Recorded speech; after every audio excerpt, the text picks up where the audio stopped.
Hello, my friends, and welcome to the semi-finals of GP Birmingham. We are here with Oscar Christensen and Loic Briand.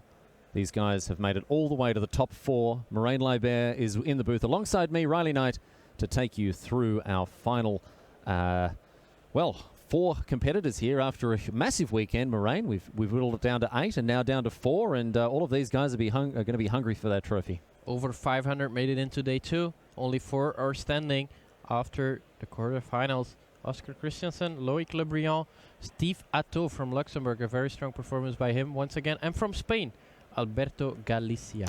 Yes, and we've seen we've seen an enormously diverse field throughout the weekend. It's been whittled down to these final 4, and a lot of them Temple Garden, or if you like, overgrown tomb decks. It's fair to say. I wouldn't say, however, representative of the tournament as a whole, because we've had decks of all stripes. Yep, the one deck we have not seen in the top 8 is Blue-White Control. Did not put up a very good performance, but maybe it was just not the weekend for it. No, perhaps not. I mean, we did see it amongst the top tables late into day 2, but it wasn't able to push it over the top and make that top 8 performance. And so people came with their celestial colonnades ready to get up and about with them, but perhaps fortune hasn't favoured the blue-white mages to the extent that people were expecting, perhaps.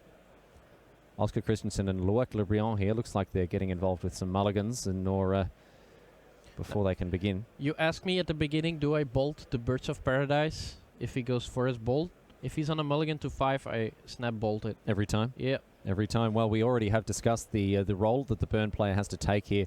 In many cases, aiming those lightning bolts, aiming those lightning helixes straight at the dome here. But if your opponent is down to 5, Moraine, that changes, does it? Yeah. If there's a good chance he's got only 1 land, and even if he has more lands, he's still down to 5 cards. Bland Birds is only 3 cards left in hand. I think I'd rather take a shot at him being screwed. And just hamstring that play to make sure that the Counters Company player can't get off to a quick start. But certainly Briand will be very happy with how things have panned out so far. His opponent mulliganing rather aggressively, you have to say. I think he's on 6 as well. Yep, he's on 6. And Christensen now hoping for one of those 5s that is, going to treat him nice. Jeez. It's a lot of Court of Calling. Is it 3 copies of Court of Calling in his hand? It is. 3 copies of Court of Calling. Might be 1 collected company. And a Verdant Catacomb. He's got to go down to 4. He doesn't like it. He's had a look at the top cards. You never look. You never look. Mate. Always look. Never look. Always look. Hashtag never look here. What are your thoughts? Call in 131060. Let us know what you think about always or never looking. I always look, and I always regret looking. Exactly. But I still look. You still look, even though you know that the regret is incoming, like a heat-seeking missile. I just take it. I just want to know, man. Yeah? I just want to know. Was it a good decision or not? Jeez. It's always a good decision. You should not let it influence you, but you still look. You still should look. Yeah. Okay. All right. Well, Moraine Libert, there you go. You've certainly assembled a much more impressive resume than me. So that's maybe what is lacking from my Magic career here. Maybe the fact that I never looked before, just after I mulligan. Anyway, Loic Briand here. He'll be sitting pretty. He's on 6 cards, but his opponent already, Oscar Christensen, down to 4. Oscar Christensen, we've got across this guy a fair bit in the feature match area throughout this weekend. He's really impressed me with his play. He's taken some very interesting lines. He's played very sensibly when it's been called for. And now he's on the old no-lander, unfortunately, after going down to 4. I think I keep. It's unfortunate that he's on the play, but it's a Noble Hierarch, yeah. Saying go. Ah, there's the land. We've got number 1 in the pocket. All right. Scryed at the top for Oscar Christensen. As bad as no-landers come on a mulligan to 4, this is a pretty good one. Yep. We've got Noble Hierarch. Loic Briand, though. Do you attack if you're Loic Briand with the Goblin Guide? You don't, right? Oh, geez, yeah. So you don't want to give him the extra land. No. So important there. Verdant Catacombs. What are we going to find inside a Temple Garden is where I'm thinking. No, it's going to be this forest here, preserving his life total. Skullcrack, Lightning Helix, and Lightning Bolt. I'm guessing he's going to kill that Noble Hierarch. He knows that that's the only land he has. Yeah. 2 lands off the top, and Oscar is in the game. He draws so another land.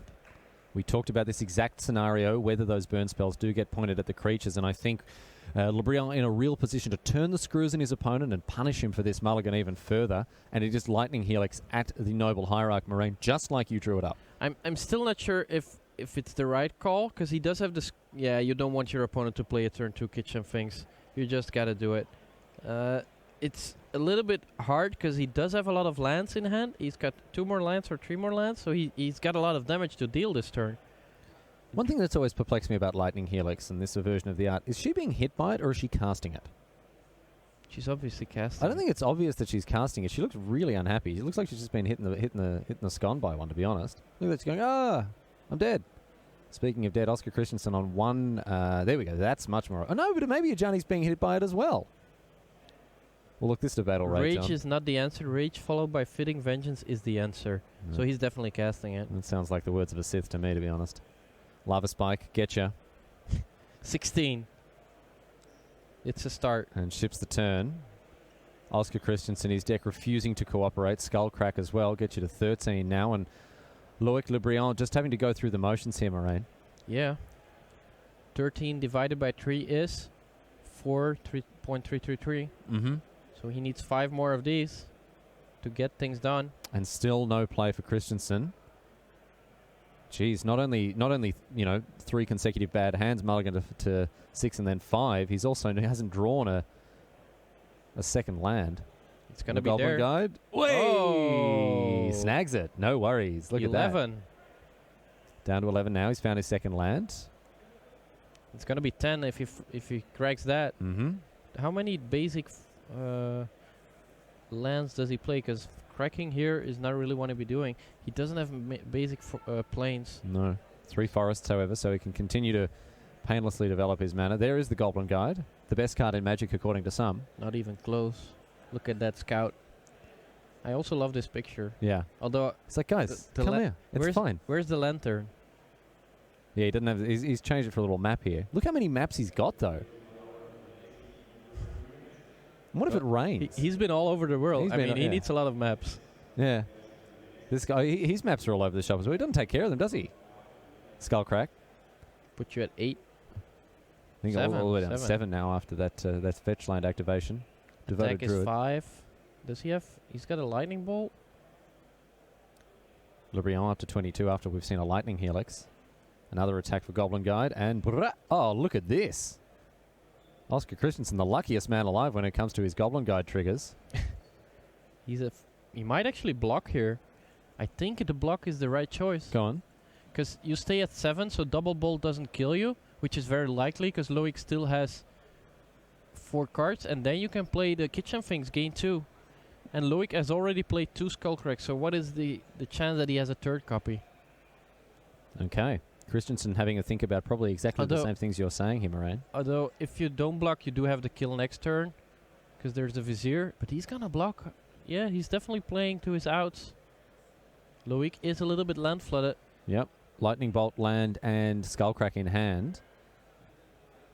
So here we're going to see Kitchen Finks, and an immediate follow-up, I would imagine, is going to be Skullcrack number 3. That's unfortunate for Christensen, as he's not only going to not gain the life from the Finks, he's going to take a further 3, go down to 4. Oof. So Le Briand is drawing live here. Basically, any spell he draws is going to push through the damage he needs. That's a lot of the times the case when playing Burn. That top of the deck has to treat you well. Yeah. It often does, because there's just so many cards with the same effect. But when it does not, it feels bad. I mean, you've got 20 cards that all more or less have exactly the same text here. There's Le Briand, Goblin Guide, and that's going to do it. Lightning Bolt upstairs, in addition to the attacks with the 2 guides, can only block 1, and Christensen goes down in game number 1 of the semi-final here. The Counters Company deck walking ever closer to the edge of this precipice here, but Le Briand, he's very happy to be up at the first end of the first game here, Moraine. Told you it was the best card in Magic, in Modern. Goblin Guide? Yeah. All right. Well, you heard it here first, straight from the horse's mouth. These guys are going to hit the sideboards now and see what they can do to tilt the matchup in their favours. Let's see what Oscar Christensen might be working with here. Dusk to Dawn, Eidolon of Rhetoric, Kataki's War's Wage, Linvala, Orzhov Pontiff, Kasali Pride Mage, Selfless Spirit, and Sigarda, all one-ofs there, and 3 copies of Sin Collector and 2 copies of Path to Exile. Which cards, as a dedicated red mage, What are you looking not to face across from there? There's not that many people. These times are not running a lot of live gain anymore. Path to Exile and Sin Collector are quite good, but I don't know. Not even sure you want to be sideboarding all of them. Well, we'll see how things pan out as we check in with our other game here between Steve Hatto and Alberto Galicia. It's black-green versus Abzan. So decks that have a very similar approach at this stage to grinding out their opponents. Abzan mid-range obviously picking up some percentage points through cards like Lingering Souls, of course, the marquee card of the Abzan mid-range deck, and of course other things out of the sideboard, Stony Silence and so on. However, Steve Hatto going for a more consistent approach, being able to play more basic lands, maybe save a couple of points of life here and there with his fetches and shocks, and not giving up too much when it comes to the ability to just grind them out like a miller. Yeah, I think the biggest card for Steve Hatto is Liliana the Last Hope, as that is actually a perfect answer to these Lingering Soul spirits. Kitchen Fink's also very good in this matchup. And obviously Alberto wants to play as many Lingering Souls as possible. Lingering Souls, of course, other Liliana of the Veil, she tends to be very bad against Lingering Souls, but it's a very different matter when it comes to Liliana the Last Hope, because she can just machine gun them down while gaining loyalty. Kitchen Finks, does Alberto actually have any Kitchen Finks? I don't think so. He's got 4 copies of Lingering Souls as his 3 drops. He does have a lot of 2 drops, 3 Grimflayer, 3 Scavenging Ooze, and 4 Tarmogoyf. And for Liliana of the Veil. Liliana of the Veil not that good against opposing Kitchen Finks. No, that's very true here. Hatto may have the edge on a couple of different axes, and he also has 4 copies of Dark Confident, whereas Galicia is choosing not to run those cards, Grimflayer instead, and those are backed up by 2 copies of Kalitas at the top end. And of course, when you're playing Dark Confident, you're not wanting to put too many 3s and 4s in your list. No. There's a couple of Tireless Trackers, Lilianas, but apart from that, all of these cards are very cheap. 2 minutes from post, not a single 4. Maybe in the sideboard a couple of. No, not a 1. Nope, not a 1. No, sorry, Damnation. Okay, 1 Damnation. Apart from that, filter costing us less than 4. Yeah. Yep. Interesting sideboard options for Hatto as well, in the form of things like Fulminator Mages, 4 of, backbreaking against many of those decks that also are looking to get ahead on lands, you know, Tron and Scapeshift and so. Alberto down to 4 life, facing a 5/6 Tarmogoyf and a Kitchen Finks. He's in a lot of trouble here. Hatto sitting pretty on 22. Doesn't look like he's been under siege too much here from Alberto Galicia. Galicia over with a full grip, and you'd hope he'd have some kind of answer here. It's going to go down to 2. Wow. Gutsy. What's the play? Lingering Souls. Well, that's going to stem the bleeding at least somewhat. He needed the white from the Overgrown Tomb here. Godless Shrine. Oh, sorry, the Godless Shrine, excuse me. The Overgrown Tomb remains untapped. Could be representing a fatal push. I see a go for the throat in his hand. That is a spicy one over there. Inquisition. It's Dismember. It's Dismember. Your Eagle Eyes, where have they gone? I don't know what's going on, mate. Need me glasses. Need to hop down to Specsavers. And unfortunately for Galicia, he's been knocked out of the first game, and we'll have to go to game number 2. 1 love down here to Steve Hatto, who's picked up the first game. Well done to him. Black-Green Rock getting up against its Abzan nemesis. And sideboarding also going to play a crucial role in this game as things continue on. We are going to check back in with table number 1. They're still shuffling up and getting ready, but we can still talk about these sideboarding options. We touched upon them a little bit, Moraine, our first table there. None of these cards that you said in the Counters Company list, as we mentioned, none of them are too backbreaking against the burn deck. No dedicated life gain spots. No. The times where people could dedicate like 3 or 4 slots to the single matchup of burn are just gone. The format has gone too wide. They gotta be happy playing a couple of Kitchen Finks main deck, because these cards are good against more decks. I would love to see a 4th Kitchen Finks in the sideboard, because that one can come in a variety of matchups against, for example, blue-white control. I like Kitchen Finks. Against black-green control-ish decks, I like Kitchen Finks. But he doesn't have it. Instead, he's got to go with maybe Path to Exile or Sin Collector. Let's have a look at what Luc Lebriand is working with here. 4 Destructive Revelry, 2 Grim Lavamancer, 2 Core Firewalker, 2 Path to Exile, 2 Shattering Spree, and 3 Relic of Progenitus. What's jumping off the page at you here, Moraine? the relic could be a nice addition, so that Kitchen Finks doesn't come back. Also a way to stop the infinite mana, but I'm not 100% sure you want to cyber that. But the card that is certainly gonna be bringing, in, and that's gonna make a big difference is Grim Lavamancer. Grim Lavamancer away for the burn deck to just continually pressure the opponent. Not so much their life total, but more or less the creatures that they're playing. 2 damage on a stick every turn. Morena knocks every creature that the company deck plays out of contention. I think I don't think there are very many of the creatures in the opposing list that actually have more than 2 toughness. Nope, there's not. If you flip the Duskwatch Recruiter, it becomes a 3/3. Scavenging Ooze can become a little bit bigger as well, but apart from that, none. There is a Walking Ballista which could shoot the Grim Lavamancer, but there's only a single one, and he cannot Court of Calling for it, or it will become a 0/0. Librion out of the gates like a shot here. With his Monastery Swiftspear. No main deck plane surprises me. Because I mean, there must be circumstances where you want to fetch that, right? Yeah. Am I just missing it? Well, maybe. It's not on the list. No, it's not on the list at all. 4 Windswept Heat, 4 Verdant Catacombs, but not a single main deck basic planes. No, not a single planes at all in the entire list, in the 75. Relying on cards like Razor Verge Thicket, Horizon Canopy as well as a 2 of. And this is the price that you pay when you're wanting to build a 3-color deck in Modern. It's going to affect your life total. Talking about Relic of Progenitus, there it is. Could actually be good now, because Loic could play it, trigger Prowess, make it a 2/3, and then attack. And if Oscar blocks with the Kitchen Finks, sacrifice the Relic of Progenitus in response to the Persist, so that it gets exiled. Yeah, nice little series of play here for Librion. But of course, Christensen will be very, very happy indeed to have played a Kitchen Finks on turn 2. Yeah, it's an excellent position for him to be in here.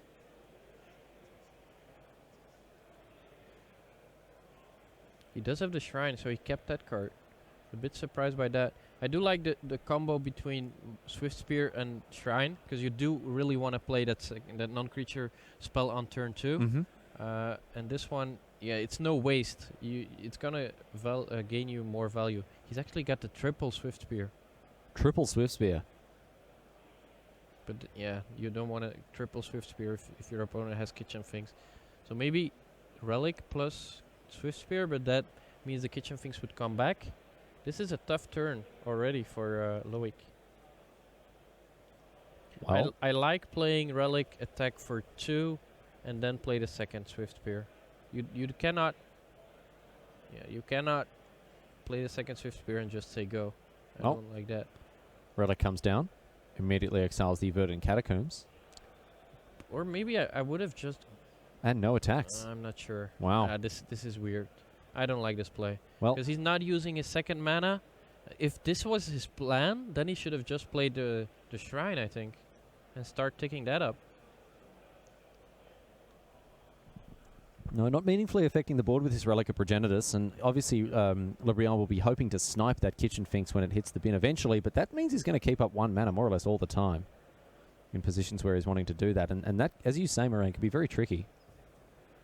I mean, the Kitchen Finks is not even the main combo anymore for the Counters Company deck. It needs 3 pieces for that combo to work, and there's only a single copy of Iskeras here. He would need the Vizier of Remedies and the Court of Calling for it to be right to keep up 1 mana all the time. Relic of Progenitus, a very useful piece of graveyard interaction for many of the decks up and down the format. Of course, we even see it included in the main decks of some cards, or some decks, I should say. Things like Scapeshift, often very thankful for a way to interact with the opponent's graveyard in a way that doesn't influence their deck too much. Vizier of Remedies, a new piece of technology brought about by Amonkhet, and has certainly had an impact in the modern format, more so than anywhere else, I would say. Pretty mediocre draft card.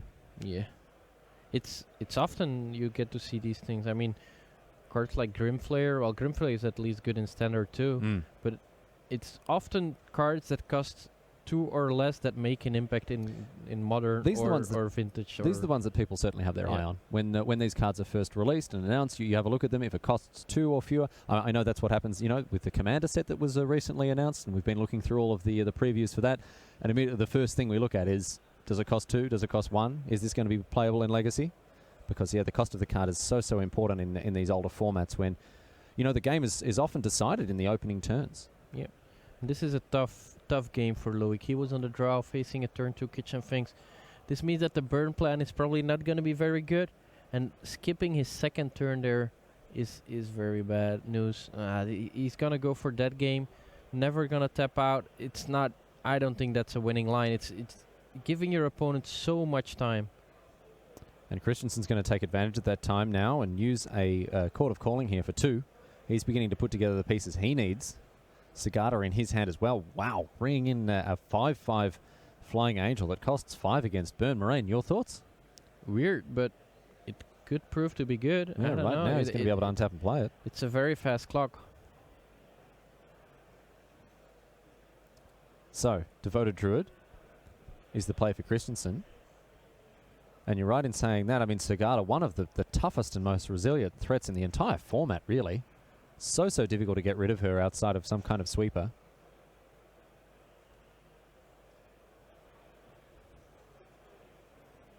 Of course, a Stone Cold Killer against many of the black-green mid-range based decks here.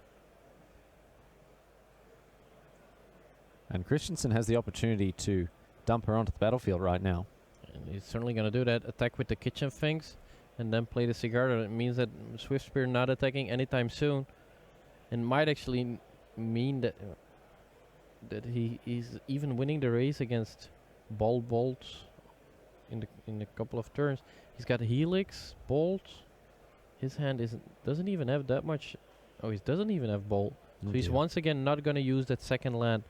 I'm not really sure if this is the way you want to approach this matchup. I think you just got to ignore.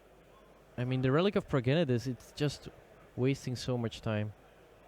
Devoted Druid helping to power out this host of herons here. And Christensen with 1 mana left up. Why has he left up that forest?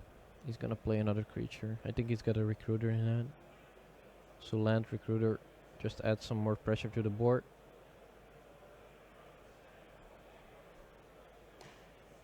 Swift Spear, Shrine. I mean, yeah.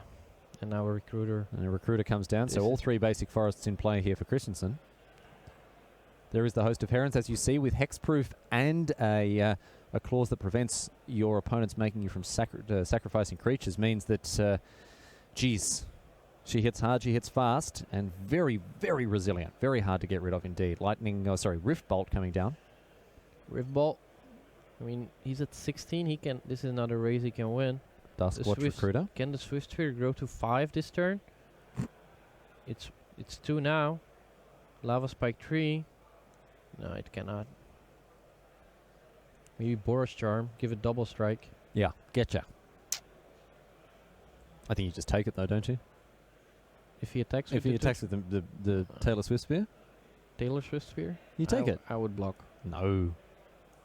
It obviously signals something. If he Boros Charms, he loses his Swift Spear and the Boros Charm. And then you're still... Well, you don't have much threats. He's holding just a land. So actually... a good point, I think. If he goes land attack, you don't block. Land attack, yeah, then there could be triple bolt. That's a good point. But no land attack, I think I block. Because Boros Charm pumps it and gives it double strike, so he still loses the Swift Spear. But then Oscar has no threats after that. It's actually a good point that I think Loic should try to bluff attack, because I don't think he can win without a bluff. No, he's certainly got his back against the wall. He's given Christensen too much play. And this comes back to the earlier plays, when he wasn't committing more of the Swift Spears to the board, when he was playing the Relic of Progenitus and hamstringing himself with keeping that 1 mana up. That kind of was a bit loosey-goosey, to be honest. Yeah, imagine this board with already the Swift Spears in play. Yeah. And now Lightning Helix added to the Rift Bolt, so that's 6 attack he missed. He's missed out on all of those attacks, in addition to the mana that was spent on nothing with the Relic of Progenitus, essentially. Loic Le Briand has not done himself any favours in the way that he's decided to play this one out. Horizon Canopy's hitting the bin. It's going to cycle away now. Horizon Canopy is a great combo with Renegade Rallier. Oh, yeah. One of the best ways to trigger that one, returning either the Canopy or something else in the graveyard. Christensen. What are his thoughts moving forward as he looks to be in a pretty commanding position here, certainly taking his time with it. I like attacking with the Kitchen Finks as well here. Well, maybe not this turn. Next turn is probably better. Because even if you put Loic to 8, you still need 2 attacks from the Angel. But I think next turn you do want to attack for 2 so that the clock is 1 slower.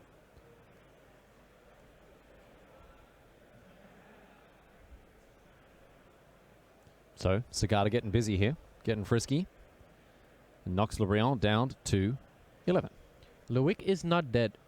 Despite having not used a lot of resources, he's not dead.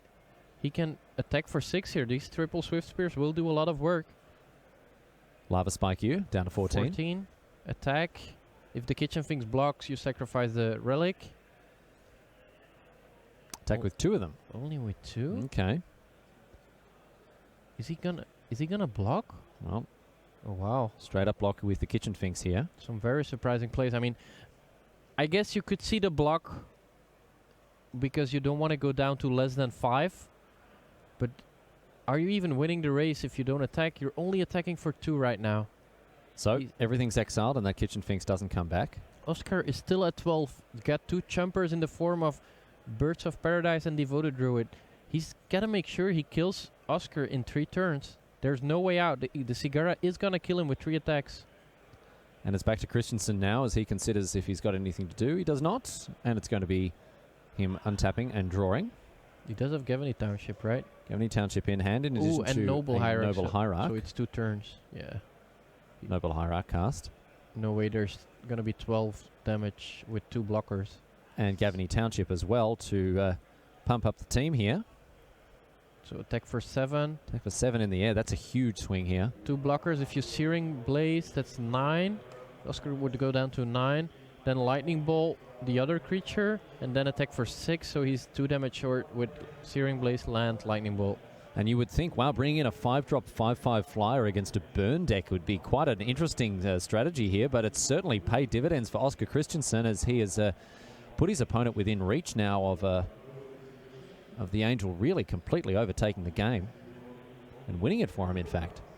I'm not sure if Loic would have won had he gone more aggressive, but I think he would have had a better shot. He's got double Searing Blaze. Yeah, I think he doesn't have a land, though. That's a problem. He never had the land to trigger landfall of the Searing Blaze. Looks like Oscar Christensen may have missed the Exalted trigger here because he's knocked his opponent down to 5. You can see it written there on the live pad as well. He knows he doesn't need more. He knows he doesn't need it. Sigarda, I'm safe. Take that -1/-1. Yeah. Take the +1/+1 counter off her. Don't even worry about it. What you gonna do? Double Anger of the Gods. You need some more mana for that. Yeah, for sure. Le Briand looking at this hand here. Relic of Progenitus amongst the hits in it. I saw a Grim Lavamancer before, but I mean, I don't want to be too hard on the guy, but I think Le Briand does not. He's only got himself to blame here. What about Lightning Helix? Gain 3, go down to go up to 8, so it might actually matter.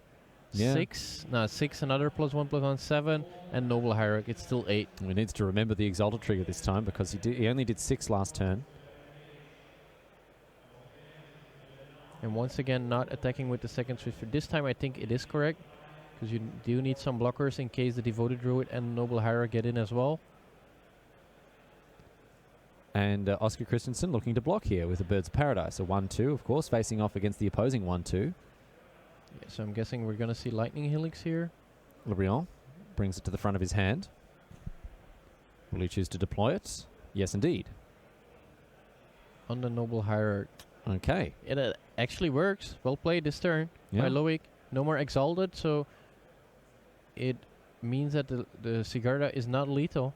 Wow, Le Briand digging his fingers in here. Then plays. Yeah, he's getting it done. Does mean that Oscar is still at 12 though. Lands off the top. Do you attack here? Yeah, you gotta attack. You could say that there's no reason to attack because next turn you do have 8 damage, but then if he has another Lightning Helix, you once again don't have lethal. so I like attacking. I mean, he's still at 12, still has that blocker in the form of Devoted Druid. Hits his opponent down to 2 here. Doesn't activate the Gavany Township. Guess it doesn't matter too much in terms of the race here. And no land once again. Still no Searing Blaze. Boar's Charm. No. Has to pack it up. Loic Le Briand has gone down to Sagata, host of Herons here. Oscar Christensen leveraging the Angel very, very powerfully indeed. And these guys are going to go to a third game as they tie things up at 1-1. And Loic Le Briand here, I mean, those early plays may have cost him a lot, the Moraine. Yeah, I think so. I'm not even sure you need to Sideboard Relic of Progenitus. I like to stay with my main plan of just burning my opponent. I think if you're keeping up 1 mana all the time, you're just using too many resources. Back to Steve Haddo and Alberto Galicia now, with Steve Haddo obviously having taken out the first game. And it looks like we've got dueling banjos here with Liliana of the Veil on both sides of the field. Maelstrom Pulse means that both of them are going to be destroyed, and don't even worry about it. Alberto Galicia is all over it. Unfortunately for him, that is the price, of course, you have to pay. Maelstrom Pulse does take care of it. It's a Detention Sphere-like effect, or I guess Detention Sphere is a Pulse-like effect, really, in fairness. I'm surprised by Steve Haddo in such a good shape in this game.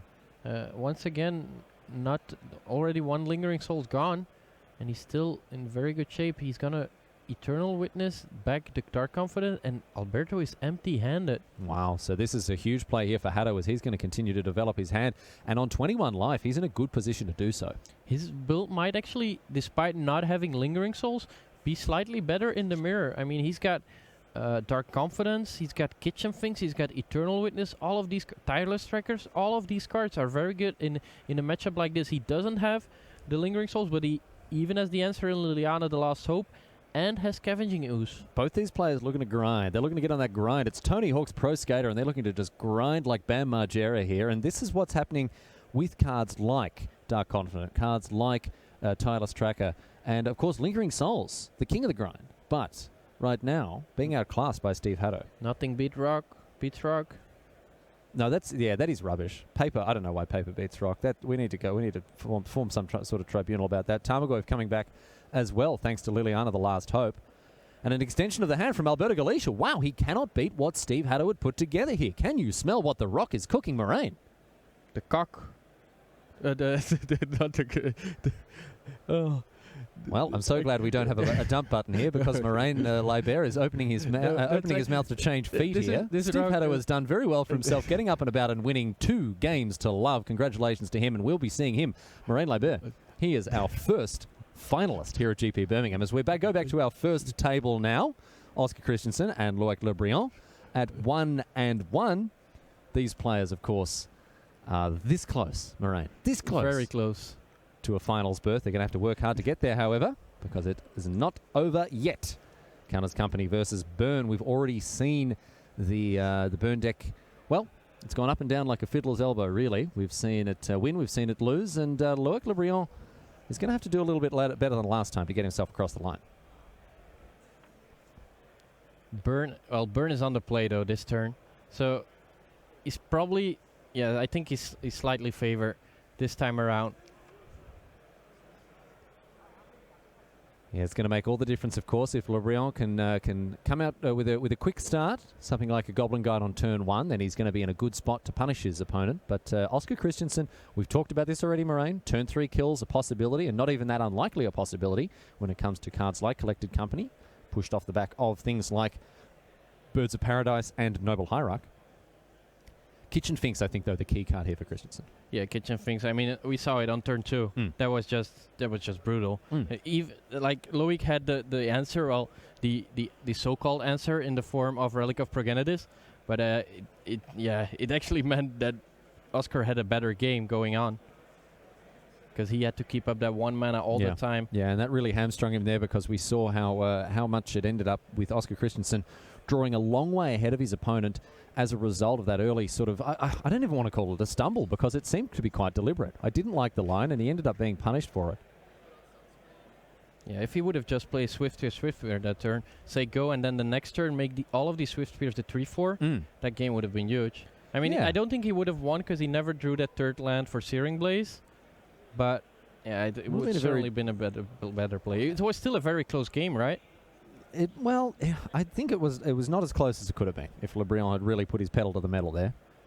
Oscar Christensen, however, look at this grip. It's an awkward one. Le Briand is down to 6. Is Christensen going to join him? Double hierarch, double vizier? I think it is. Oh, wow. I think it's also a Gavany Township in addition to a forest here. Christensen's getting up and about. Yeah. He's got his boys on the sideline. I mean, every mulligan your burn opponent takes, you gain 3 life, right? That's sure. Something like that. Yeah. It's very close to that. Yeah, it might be closer to 2 life, but yeah, you're not far wrong. Yeah. You're not far wrong.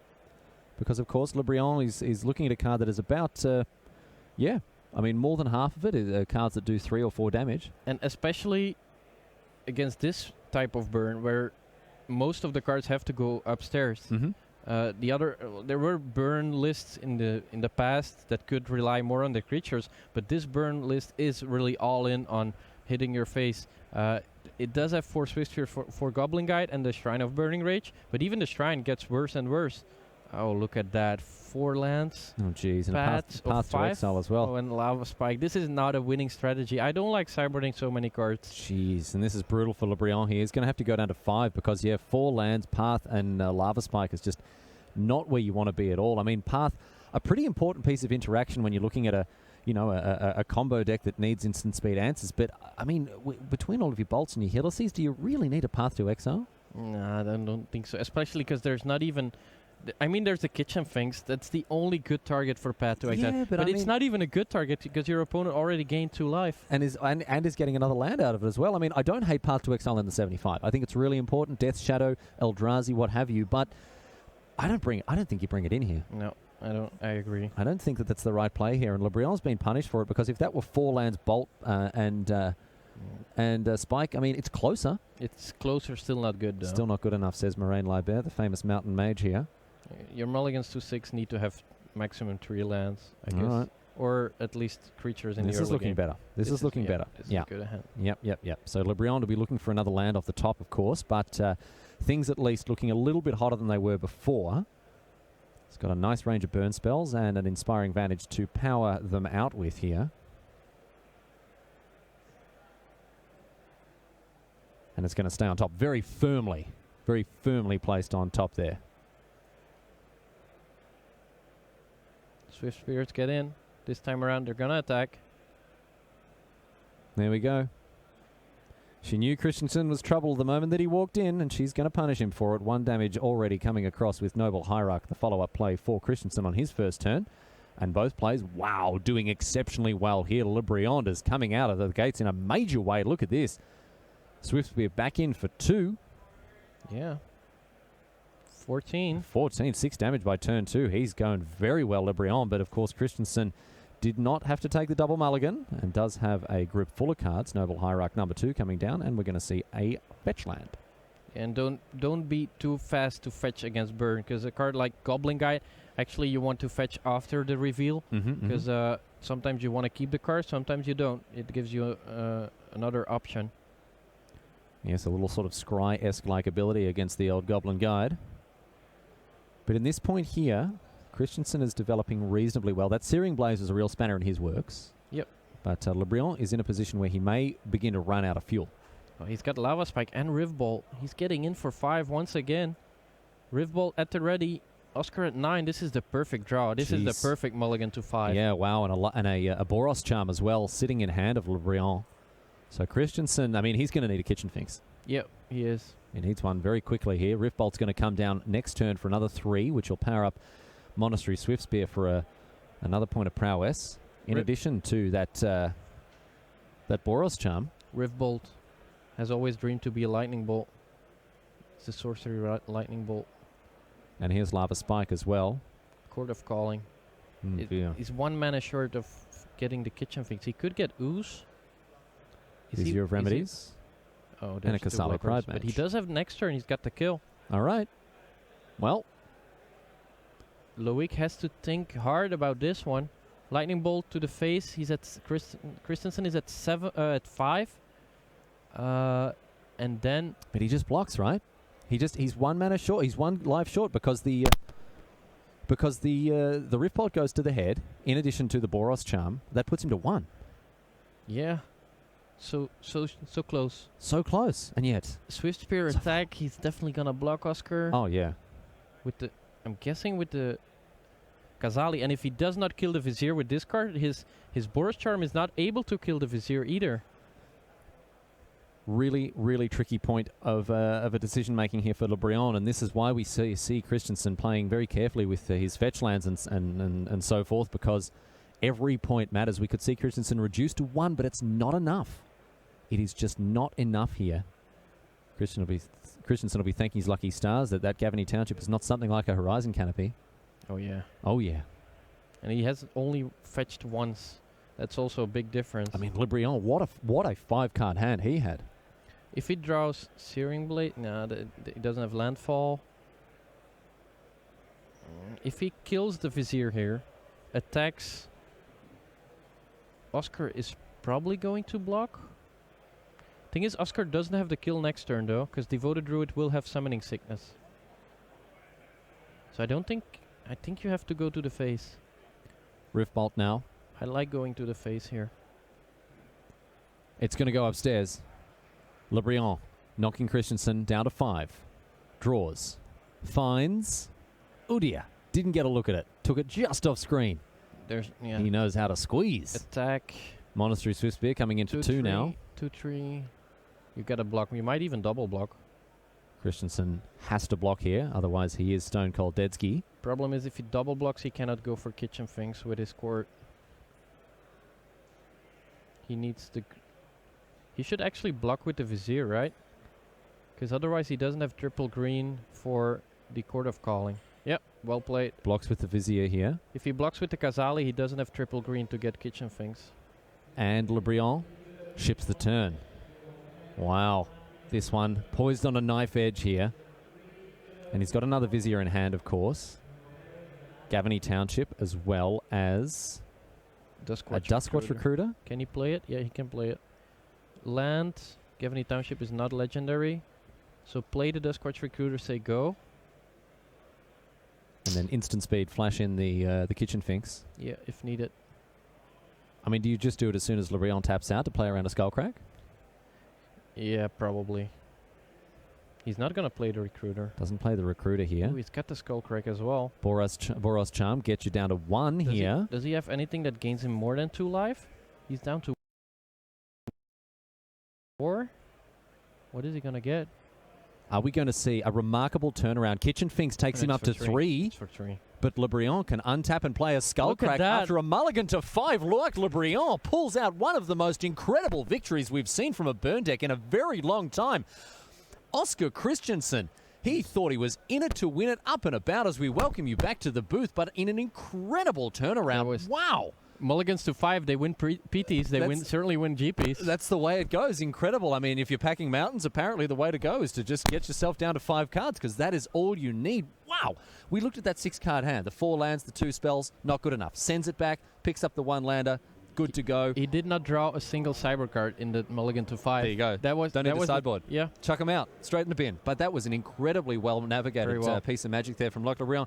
I feel like he didn't do a good job in game number 2, but I tell you what, anything else that he's done has been completely redeemed by that performance, because what a win that he stitched together there, Moraine. Correctly